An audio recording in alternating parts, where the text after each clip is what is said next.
mboka mboka ngo mokengeli koi mboka ngo mokengeli léopard.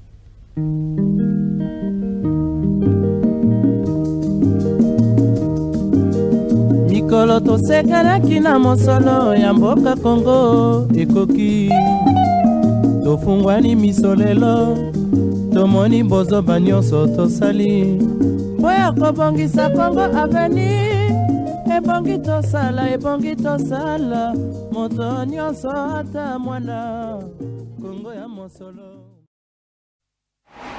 Napesi mbote na batutu baza kolanda biso bato balingaka esakola surtout bao balanda biso na aéroport ya Luano depuis Lubumbashi. Napesi bino mbote belé, merci beaucoup. Napesi mbote na baletu balanda kabiso na Matadi na boma appel susu bandeko ya boma babenga kibiso bakomela kibiso. Merci beaucoup pour boza kotikala toujours fidèle pour un programme Oyo ya Esakola depuis Kinshasa, capitale de la République démocratique du Congo. Bisika Oyo wapi. Rendez-vous na biso ya Bomo Mesano tozalaka en direct chaque lundi, mercredi, vendredi. Kubanangonga 17h30 tozalaka awa na télévision selon le cœur de Dieu. Et sika Oyo wapi Mosali ya Nzambe ya solo Bishop Maf Matuidi Sony à sala cadre qui toko poete toko na kosala musala ya ko informer ba imboka mayoza na kati ya kolekana na yebisa bino que Bishop Maf Matuidi Sony azali parmi ba 5 vrais serviteurs de Dieu o basala la nzambe na ndenga bosolo o to tikala na bango na Congo ngam na lobi soko che tembe yo kotalisa ngai baza parmi ba 5 vrais basali ya nzambe so batanga liboso ye ya mibale soko tata batangi ye kutu ya liboso ya mibale ya Rolanda. Merci beaucoup pour la fidélité na bino. Et ça, qu'on a vu sur mon le bandit, bon s'abonner pour ma casse na chaîne YouTube na biso Sakola TV pour beaucoup na kolanda émission yo raté et loko ata mon côté. Voilà. Dans alanga mon côté na plateau lelo Jacques Ndeke, analyste politique. Mikolo Belé mon mboka Jacques. Bonne santé. Santé ça bien. Santé ça bien. Tout mon ani moi kala ça fait Mikolo quand même. Et vraiment ça fait très longtemps tout mon ani vraiment là ne sengo makasi ako. Comme mona lisu na plateau oyo. Très bien. Otikala ekaka na ni Julie Kakumba was en face na yo banda ko potana kaka na Esakola na moment biso tozali na ba intérieur. Effectivement. Julie Kakumba. Na sepe makasi comme on depuis mon retour tout le monde est quand même na plateau lelo. Penza esengweza mingi ya koyeba ke batu baze belé bazolanda biso penza na pesi bino bambote bisika nyonso bozwami. Et c'est un peu en face nanga parce que on a fait pratiquement la semaine hein. Ouais. Aux ala quitté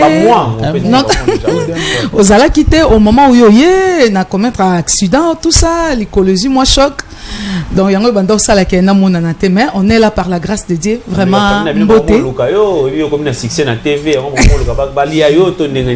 non ils a juste erreur il y a motard parce que transport il y a moton de hein. Transport il y a moton des yeux début c'est surtout journal on pas embouteillage zaka makasi hein. Alors le quoi nazaki na moi rapidité pe na bande pe koya émission ndé sala ke na zo moto bon malheureusement merci beaucoup Nabino tout vous avez l'émission botala ki déjà na ba fiche merci déjà Steve Tumba nengo comme l'émission qu'on a le to ko lobela mayo etali mboka Congo gestion politique vrai ou faux. Nga na ozala ba question mais na tout na vrai ou faux. Sur le plan il y a makamndenge za kotambola. Vrai ou faux? Joseph Kabila égal à Félix Tshisekedi. Ndenge mboka za kotambola. Yo mtoza ko la ndebiso na ndak bongisa ka téléphone na yo, faut to kopesa lino lelo mwata ya ko benga ko pesa ba point de vue na bin. Vrai ou faux sur le plan gestion politique ya mboka? Joseph Kabila égal à Félix Tshisekedi. En attendant mon amboka maître Joseph Omelonga argent sur le plateau biso to bandi émission na biso Jacques Ndeke vrai ou faux sur le plan gestion ya mboka sur le plan gestion politique Joseph Kabila égal à Félix Tshisekedi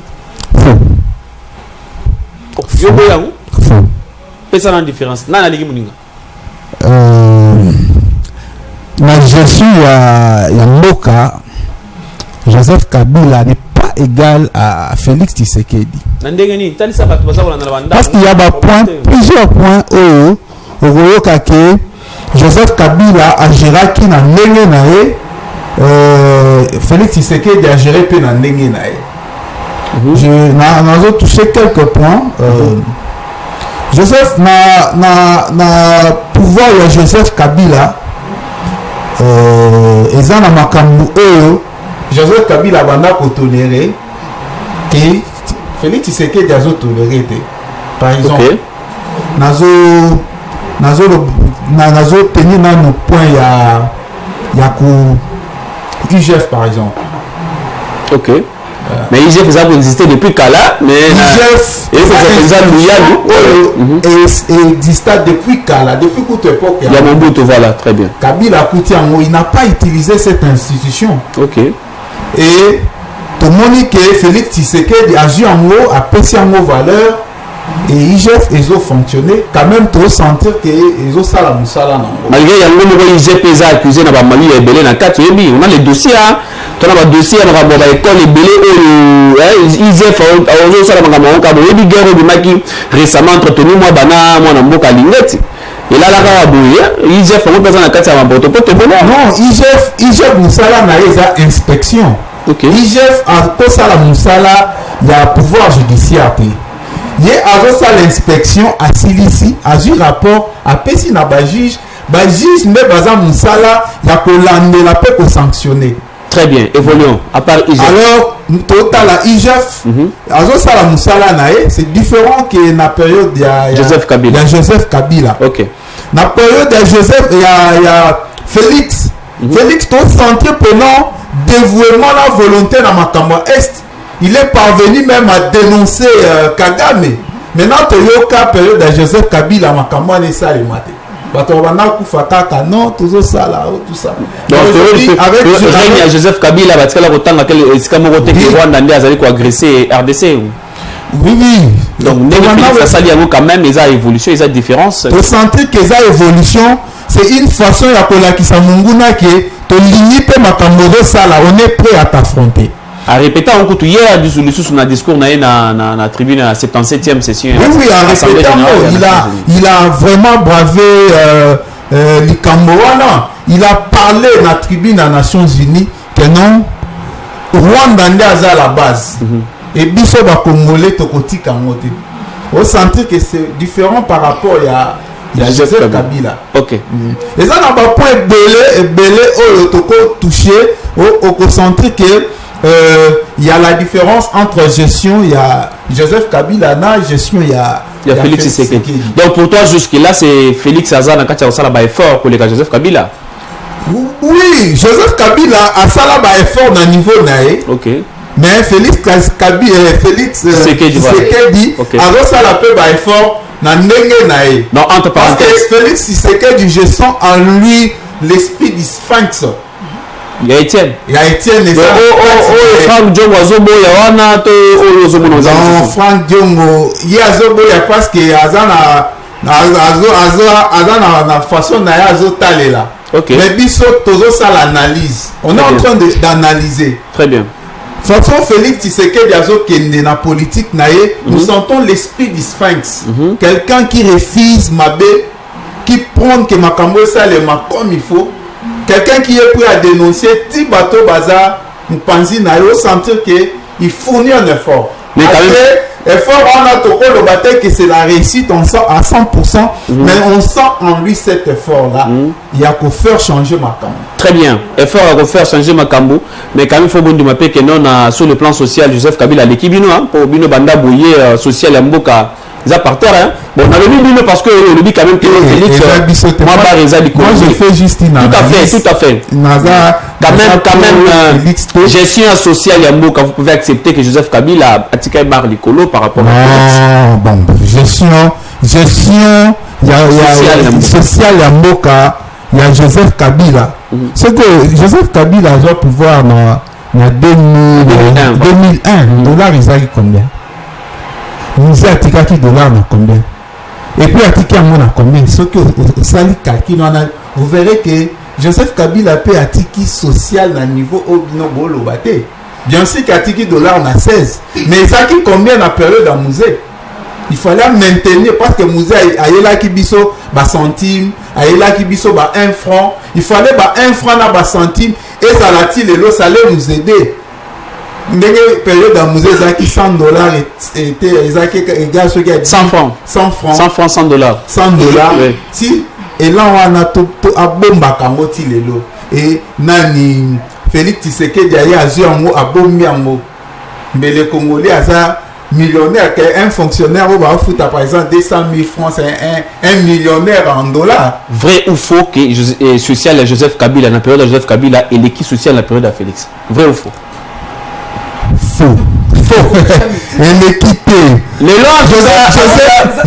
Joseph Kabila Zaki na expert, na premier ministre macroéconomie et tout ça, tout senta qui est dollar et c'est maintenant qui moi tant mouké malgré na sewana c'était coquille vide mais Félix c'est pas au bunda il y a aussi des irrégularités autoco qu'on cible au sentir qu'il n'y a pas au pata. Oh, non, on a commis peine à niveau trop zélé. Très bien, on est avec analyse Mwanamboka Jacques Ndeke, analyste politique indépendant, nous avons précisé.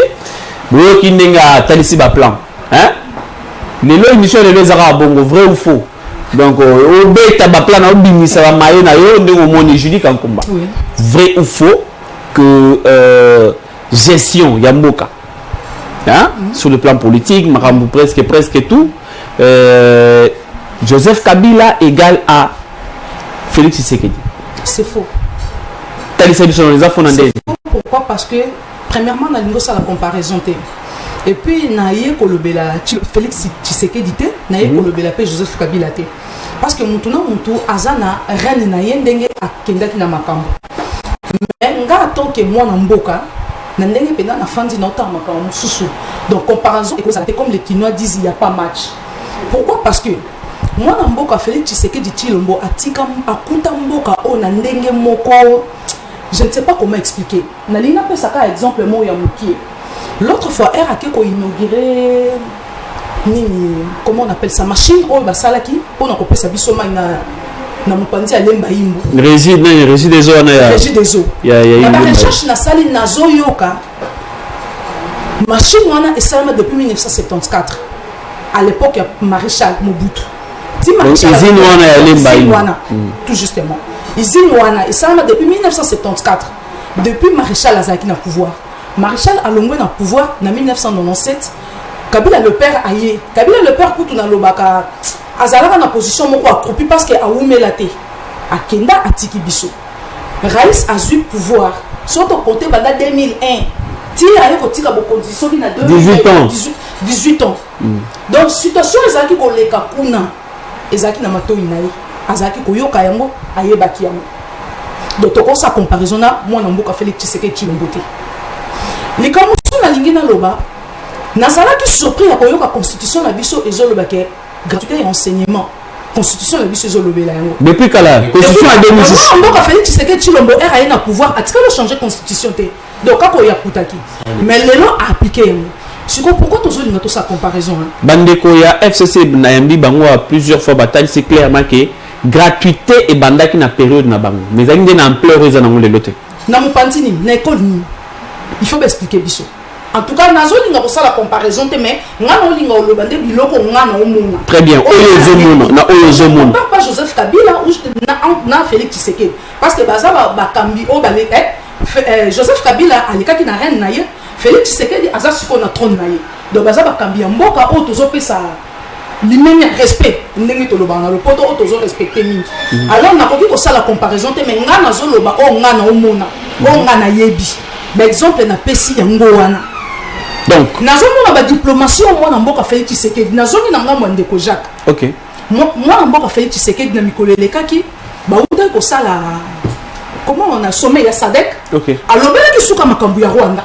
Kazola ki c'est le Rwanda qui est derrière situation qui s'est passée na est. Et puis lobeli lisusu na tribune ya Nations Unies alobeli yango. Mais tandis qu'à l'époque ya Raïs et kenda na mboka ndenge kenda wana. Nazozonga lisusu na sima komona kulutu Zakari babaswe alobelaka yango azala kati assemblée nationale alukia dénoncer le que non c'est les Rwandais de baza derrière biso. Je crois ngana bino toyebi oya kokoma na sima. D'autant ni na la comparaison anati. moi na mboka Félix Tshisekedi Tshilombo na makanisi oyo ya ye na idée oyo ya ye azanango azana souci ya peuple na ye. Donc quand vous parlez du social plutôt ya mboka, moi je l'ai toujours dit que justement avant qu'on t'aille dans social, moi je n'ai maloba na yo. Tant vous avez le dossier à Est. Est-ce que ozo yeba que 18 ans Kabila Joseph Tango asali yango atika la jamais kobenga Kagame mon frère? Non. Félix est venu à bénir Paul Kagame mon frère. Non. Écoutez, chacun de nous a sa manière de voir les choses. Ok. Vous comprendre. Nalina me kokota moi mon cœur religion. En tout cas là vraiment bandeko bazola d'abord me comprendre. Nazo comparer bangote nalini pe ko ça la comparaison te. Joseph Kabila a une éducation na ye a outi na place oya outi. Félix Tshisekedi pas une éducation na ye a outi na place oya outi. Bi besoin bana biso to linga banguna na biso. Alors na quel contexte wana ndemo na mboka Félix Tshisekedi Tshilombo abengaki Kagame mon frère. Bunagana déjà 3 mois na maboko ba rebelle. Non ndeko Joseph Mbele. Donc il n'est pas tozonge pas bazaba homologue. Entre eux bazaba homologue. Donc elingi koloba te ke soki ba bengi yo ndeko ndeli koloba ke babosani makambo yo zo sa. Joseph Kabila c'est l'ancien président. Non. Ça c'est président qui a ça le déjà. Joseph. OK. Classe. Batangisi biso comment est-ce qu'il faut vivre na kati ya société. Oyo pona ngana kwa koloba o mwana mboka Félix Tshisekedi Tshilombo asalaki eza ya ke na bengi yo ndeko yo perso ke yo fandi yo ka soni ndeko José. Vous comprenez? Eza lokwa ndemo vandi wana ngana zo na zo kwa ke loka mabanga me yo zo tela ngana se. On a aucune chose dans ta conscience. Il faut que moto zone natala que non José zo tela ngana se il faut na yo ka soni. C'est comme ça que moi na mboka Félix Tshisekedi Tshilombo akendaki na ndeko Kagame. Mais ndeko Kagame a compris qui est monté. Donc vous comprenez? Donc kobanda lelo tilobi kuna titokola la tola muka. En tout cas nazobo ya comparaison entre Félix Tshisekedi na Joseph Kabila nga nazobo ya comparaison wana. Et ça comparaison te bande koza on l'émission na banda. Il faut le comprendre. Et non comme côté ndeko José Félix moi mboka Félix Tshisekedi Tshilombo akuti Congo ka ndeye moko loba nya mikoleleki ke mboke se kufa nazotuna yo même mutuna na tele mutuna même mutuna na tuna ginde ko Jacques na otuna ngoli susu on dit quand même que n'est pas que Joseph Kabila batu moi nzale zali na ngo ya moi muke par rapport à nzale zalelo ndoko Joseph Mbula tout justement non vrai ou faux vrai ou faux ezala qui déjà vrai ou faux ezala qui te je dis vrai ou faux na époque il y a je dis bien c'est faux dans l'époque Joseph Kabila nzala Joseph Kabila il soki nyonso ezalaki malamu bukanga lonzo ti mwana mboka Joseph Kabila kabange azwaki likanisa kosala bukanga lonzo parce que mona ke social ya mboka na ye ezokende mabe mais malheureusement bato ya pesa ki responsabilité wana basala ongana yo toyebi. Très bien. C'est que Tshilombo akuta mboka oyo na position moko biso nyonso toyebi yango. Depuis le bon mateke social na époque Joseph Kabila ezalaki mo malamu kelelo. Et je l'ai dit, Félix Tshisekedi n'a pas un bâton magique. S'il vous plaît, dans sa porte-parole, il y a IDPST, il y a Fatite, mais dans Zolo, il n'a pas un bâton magique. Parenthèse, Amouké. Joseph Kabila le bras qui a 15 collaborateurs. Est-ce que Félix en a bon? Si quoi, on a un contexte. Contexte, c'est justement gestion. Parce que c'est qu'il a Azobundaye Moko. Abundaye Moko. Alors merci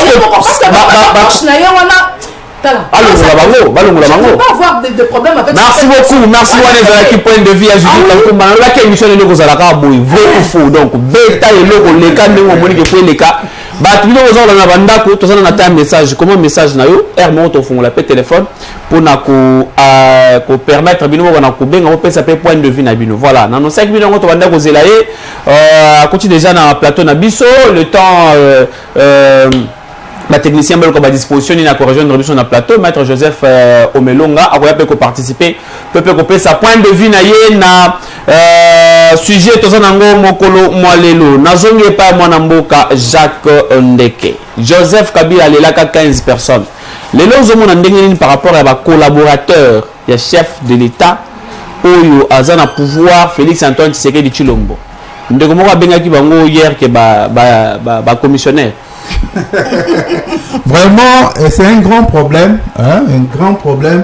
Mais en tant que leader, et c'est un leader n'a pas ça n'a pas sa impulsion.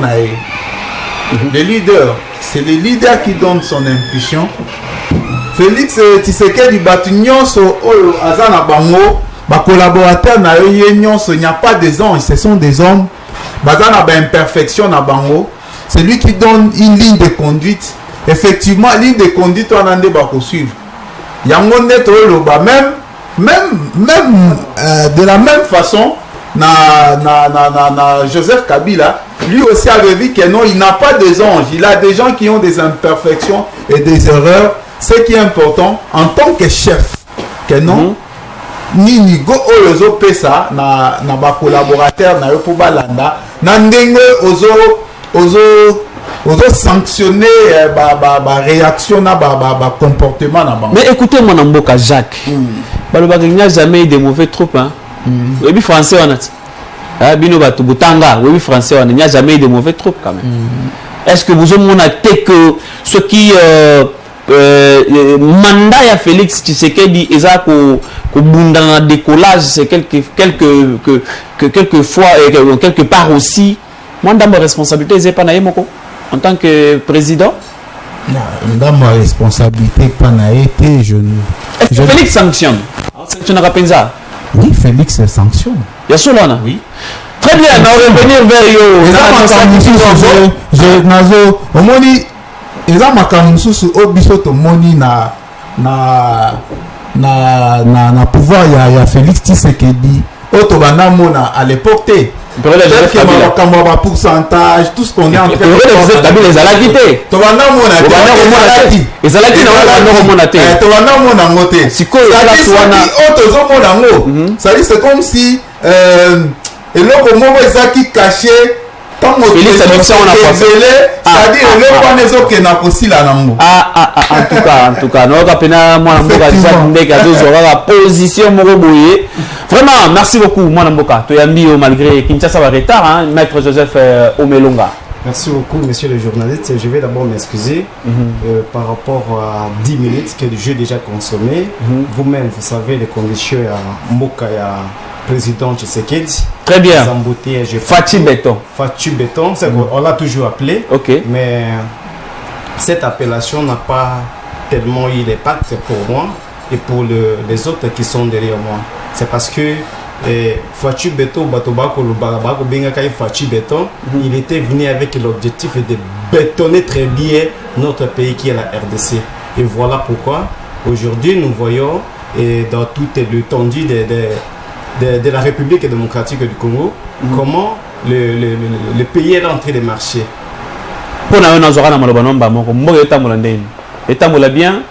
Bon, si je vous dis que non, bien, même ceux qui sont derrière moi, mes ancêtres vont me condamner. Tes ancêtres vont te condamner. Je le dis. Même Patrice Emery Lumumba, là où il est, il va s'inquiéter. Même ceux qui sont là en train de nous suivre à ce moment, vont condamner. Ceux qui ont répondre, que non, que ça bien. Aussi longtemps que les conditions ne sont pas réunies, il n'y a aucune condition qui est respectée par rapport à ce discours. Il n'y a aucune chose qui est en train de marcher par rapport à la situation qui est en train de régner ces derniers temps dans la ville province de Kinshasa. Problème est à carburant. C'est comme si c'est devenu un jet des enfants de l'école primaire. Bon, donc là je suis désolé. Si je vous dis que non, bien, mais bien. Joseph Omelonga, vous allez juriste et puis vous allez dans un mouvement d'association affiché Tamboulak déjà. Notre sujet, tout ça, qu'on le bela awa. Question les simple. Vrai ou faux, dans la gestion politique à Moka, Joseph Kabila égale à Félix Tshisekedi. Mais c'est comme je vous ai dit au soubassement. Je vous ai dit que non, si je vous dis vrai, par rapport à sa façon de gérer le pays, je serai condamné par mes ancêtres. Je serai aussi condamné, même par l'Esprit Saint. Donc, si c'était parti, je ne sais pas comment vous répondre. Mais par rapport à ce que nous sommes en train de constater, par rapport à ce que la population de congolaise ça attendait, par rapport à la gestion de son excellence M. Tshisekedi Tshilombo, ce n'est pas juste et ce n'est pas aussi ce qu'on s'attendait. Donc, par rapport à Joseph Kabila. si moi je vous dis que Makamozo Tambola bien, c'est que peut-être vous êtes aveugle et que moi je suis là de vous donner les bâtons pour savoir comment marcher. Vous avez 2 yeux. Et même ceux qui sont en train de nous suivre à ce moment, ils ont 2 yeux, ils sont en train de voir. Normal parce que à l'époque Kabila, tu as IGFT quand même. Tant que tu sais qu'il y a IGF et tout le monde comme ça, et au mot du Michel, c'est quelque chose à encourager aussi quand même. Bon, malheureusement, c'est comme je me suis inscrit au début de connaître les confrères qui est devant moi. Jacques Ndeke, analyste politique indépendant. Voilà. Moi qui suis devant vous, je me surnomme Joseph Omelonga, analyste politique indépendant comme vous, et le président de la force, le coordonnateur de la force des nouvelles générations pour le développement des provinces. Et posez-moi aussi la question, pourquoi nous avions étudié de trouver cette structure? Le pourquoi? C'est parce que nous avons compris que la jeunesse n'arrive plus à comprendre qu'est-ce qu'est la RDC, qu'est-ce que notre pays. Les gens sont en train de se poser des questions. Est-ce que réellement, c'est ça ce que nous sommes en train d'attendre, ce que nous voyons aujourd'hui, ce que nous subissons aujourd'hui, c'est ça ce que nous étions en train d'attendre? C'est ça ce qu'on s'attendait? La réponse, c'est vous qui allez me donner, c'est parce que vous êtes en face de moi. Est-ce que c'est ça ce que nous sommes en train d'attendre?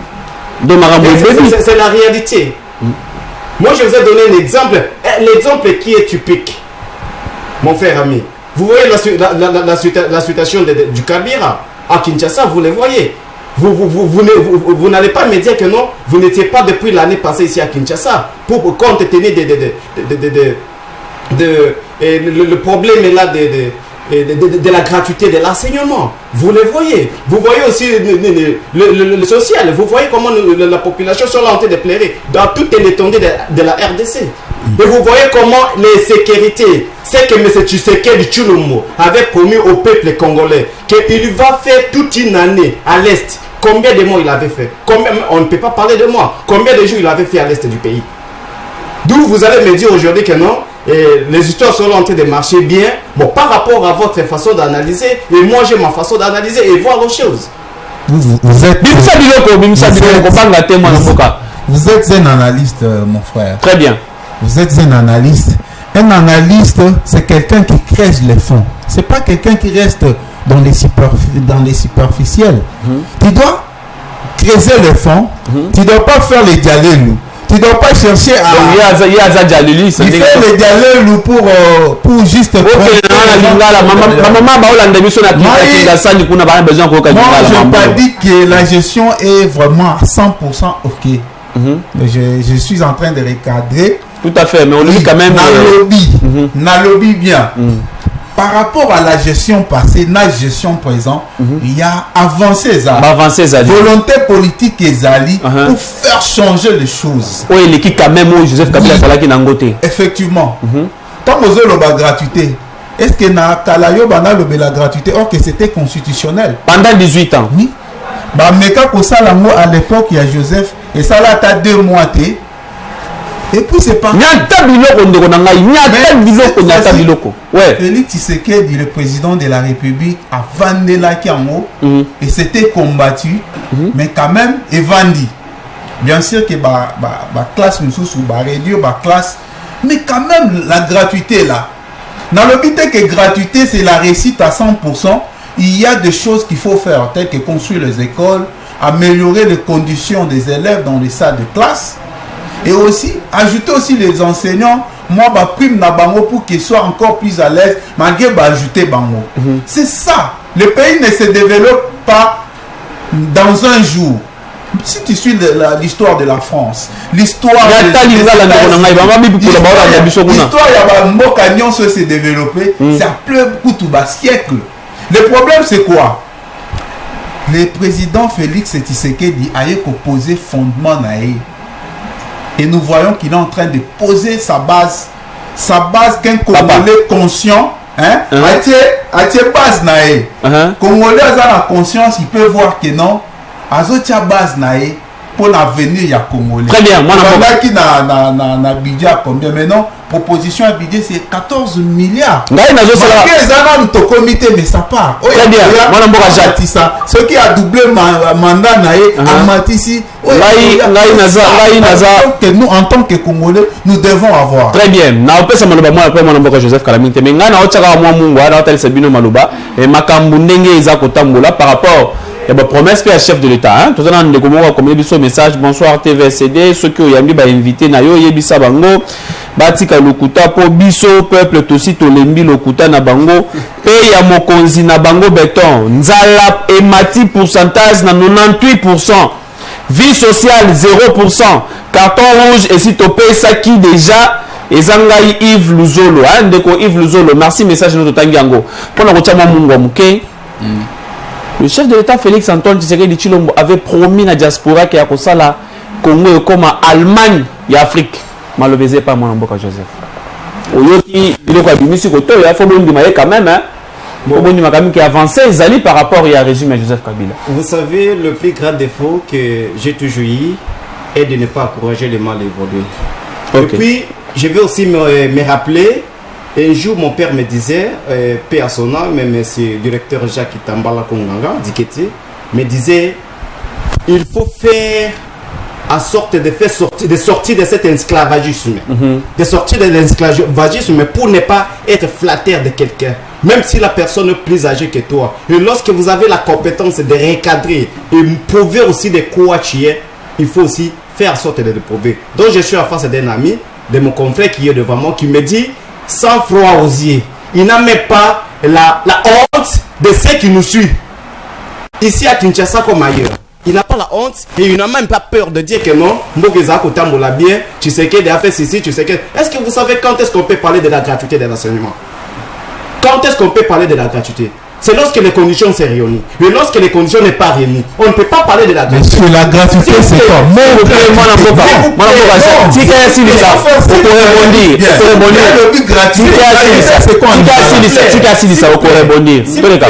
S'il vous plaît. Moi, je pense que quand vous étiez en train de parler, il faut pas je suis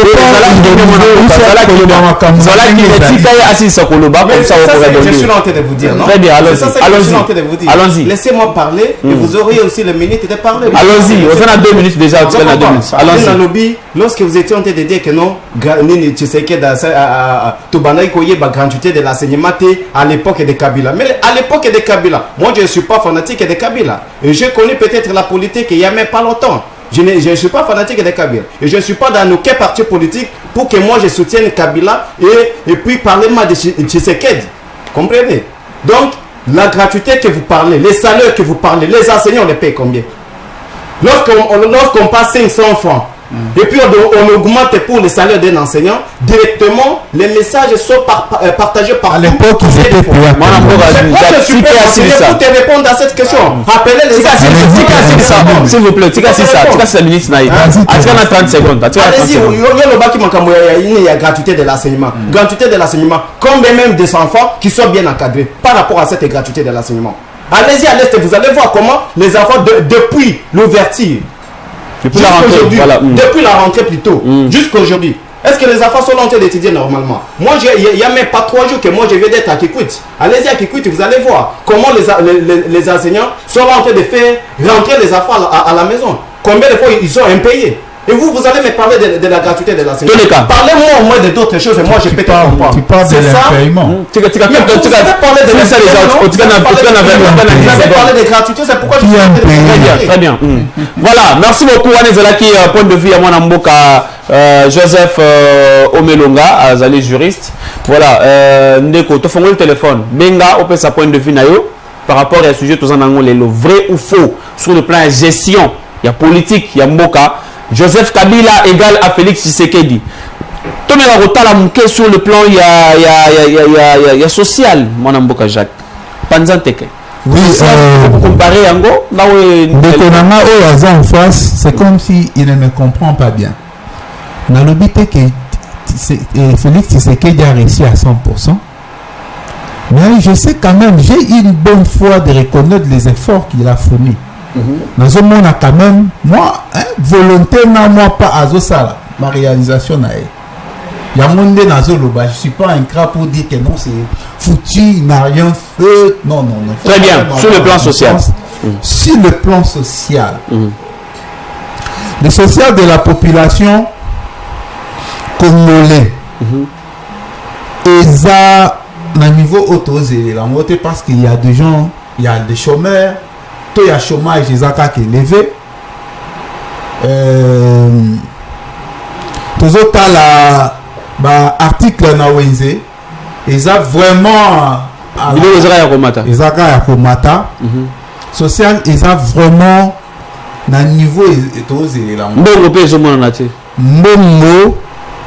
ezomona na maboko ya bao basa nango bao bazobeta ba million aweta ba banko kuna na nini na présidence wana tombongo ezomona na maboko ya bato ba présidence te na mutu nyonso oyo a travaillaka oyo a se débrouiller côté ba million ebeta marate côté ba million ebeta marate ko ndé côté mbongo ezomona na quand même côté ba million te mbongo eza partout ba 57 millions ba détourner autant ou ba rétro commission ba 20%.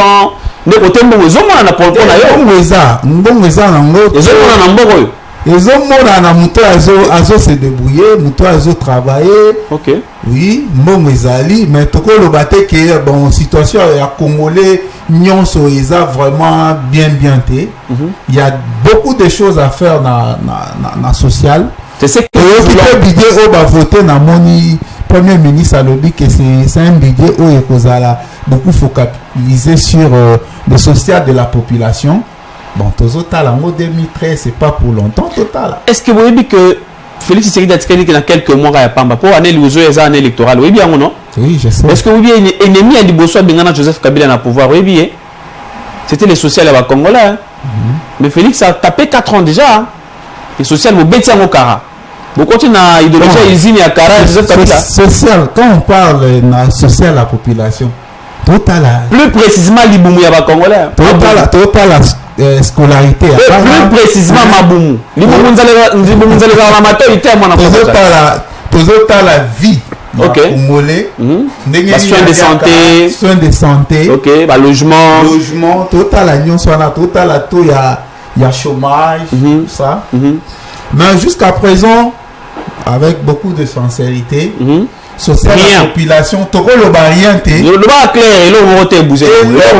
Te toko le baté que l'eau peut bouger parce que parents oyazaki par exemple na banas 3 au bazaki une école primaire. Un peu soulagé na gratuité kaka. Très bien. Mais il y a des choses à faire telles que Bukangalonzo il faut qu'on fonde la société, il faut qu'aussi ça taux à chômage, il y a beaucoup de choses qu'il faut Omelunga Joseph, malobé pas nayo sur le plan social. Il y a des avancées quand même pour les parents, charge, gratuité quand même, ça faut s'y reconnaître. Il faudrait Félix. Hein. Vous savez, par rapport à la gratuité, moi, parti mon il y a frais, na éducation normale. C'est deux choses différentes. Parce que moi, je peux toutefois supporter mon ananga. L'école, moi, parfois, au bas, au fota, cher, et qu'on soit moins cher, mais la formation à Malonga. Il y a une bonne formation. Voilà. Je peux envoyer l'enfant. Il peut étudier normalement. Mais je voulais aussi recadrer par rapport à l'ami. Je voulais être désolé, mais je ne suis pas désolé par rapport. Il est là en train de se contredire. Vous allez parler par rapport à la sociale. Mon frère ami. On ne peut pas parler de la gratuité, on ne peut pas parler de l'état de droit simple, soi-disant état de droit que Tshisekedi avait parlé pour ce pays. On ne peut pas parler de ça sans que les conditions de société des peuples congolais soient respectées. Allez-y, vous êtes en train de circuler dans la ville province de Kinshasa. Vous voyez comment les gens sont en train de souffrir.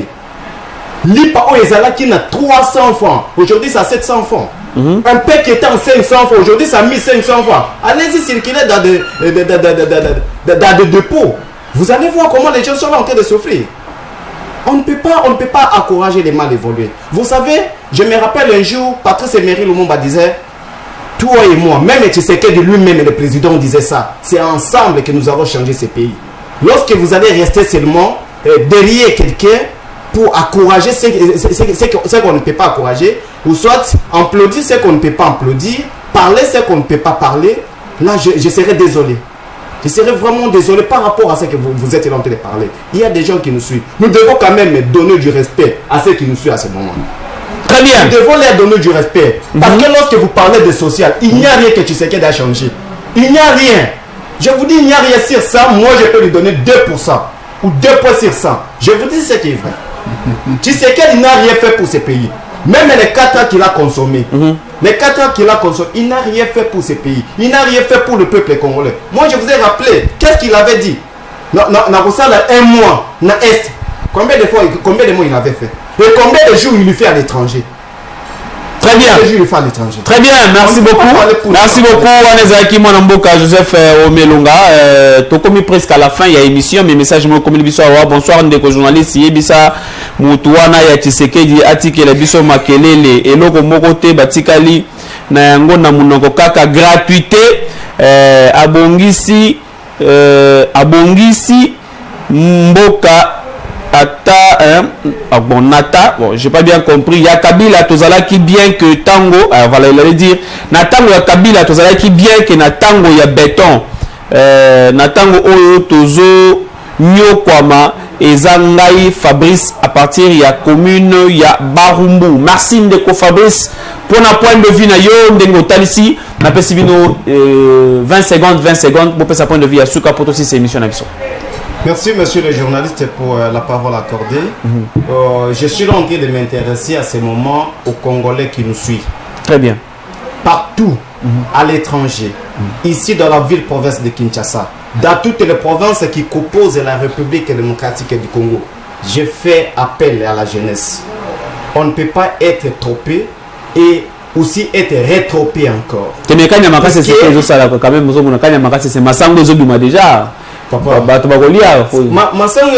que vous savez quand est-ce qu'on peut parler de Kanya Makasese? Kanya Makasese, il n'y a aucun intellectuel qu'on avait recruté là-bas pour envoyer à Kanya Makasese. Ce sont des voyous qu'on est là en train de ramasser. Ce sont des voyous. Et puis le même voyou, ils ont libéré le peuple congolais que non, Kanya Makasese, Massango.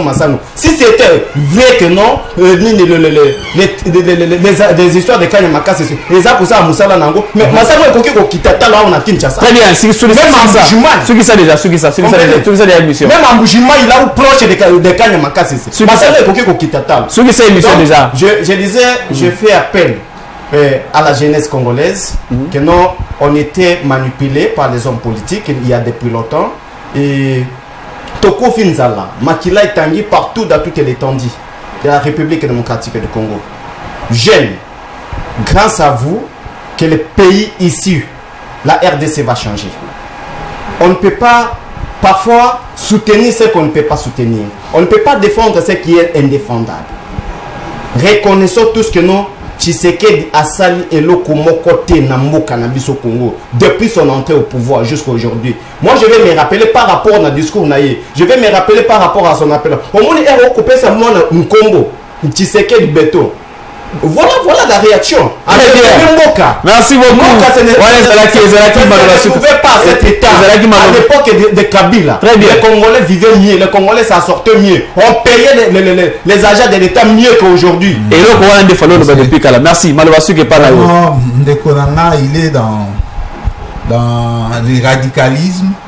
Nous comprendre, voyez. Mais moi, je fais mes analyses dans nazo loba makambo nazo mona pe nazo analyser ngo je sens qu'il y a esprit il y a changement et pas un chef de l'État et je le répète biso congolais musala na biso soutenons ne cherchons pas à être dans les radicalismes na oyo zo sala wa na sala yango bien pour ko développer mboka na yo ceux qui ont la responsabilité moko soit aux côtés du chef de l'État faites-les bien pour te moquer que liboso. Ce qu'on a ça la moussala dans le privé, fais-le bien pour le développement de notre pays. Mais madame ma rétro commission, basala ngoka kitoko, ni 20% wana ikote la bango. Bon rétro commission ezaka ya beaucoup de détournement te. Oui, c'est ezaka nango. Mais ezambongo mutute, ezambongo ya l'État, il faut kota na compte ya l'État. C'est ce que je veux dire. Basala ngo bien. chacun na position Nyosaza, il doit soutenir le chef de l'État, il doit soutenir le pays, le Congo. Très bien. Merci beaucoup. Soutenir les individus. Merci beaucoup. Na bande retour bolanda ki biso tozala ki en direct, minute na biso ekomi na suka. To pesi bino rendez-vous mokolo ya vendredi na ngonga 17h30. Menga message na nga suka ngoyo. Son Excellence Félix Antoine Tshisekedi Tshilombo Fachi Béton. Soki batu oyo zalaka na bango na ba cabinet na ba yebisaka ote eloko ya liboso biso toza ko rappeler ezali mabumu ya ba congolais yango muto bengana Joseph Kabila na pouvoir. Nzala eza na kisasa na ndenge deux fois te batu baza konyo koma mbongo zo mona te mbongo zo circuler na bato ba yebi makamba ba reto commission kuna. Bato na ba 20% no ba vidéo na ba zo tambola na ba réseaux sociaux partout ba vidéo zo tambola.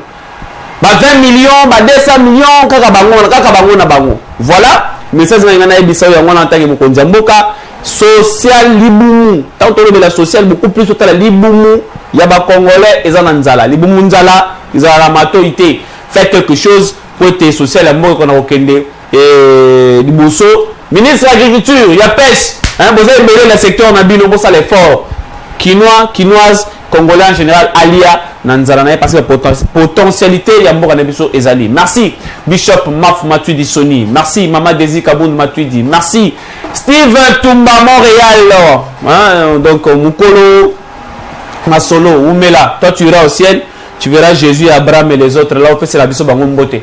Merci directeur Henri Congolo, merci na mwana mboka Gédéon Asimbi 3 caméras yemoko a filmé biso ngolo kitoko, merci na Merveille Veko, Michael Djouma équipe mobimba télévision sur le cœur de Dieu, merci na Judy Kankumba pour na ndenge ozala ki a peu présente na PCP Mbote na Christelle Mwangi na PCP Mbote na batutu o bazali kolanda et Sakola bo s'abonner makasi na YouTube na biso et tirer Sakola TV pour que vous connaissez sous émission mais rediffusion juste à partir à minuit après prière na télévision selon le cœur de Dieu vous allez toujours brancher ngai na bino tokutani na édition na biso zali ko ya mikolo liboso mokolo vendredi merci ciao Kongo nde mboka ngo mokengeli koi mboka ngo mokengeli léopard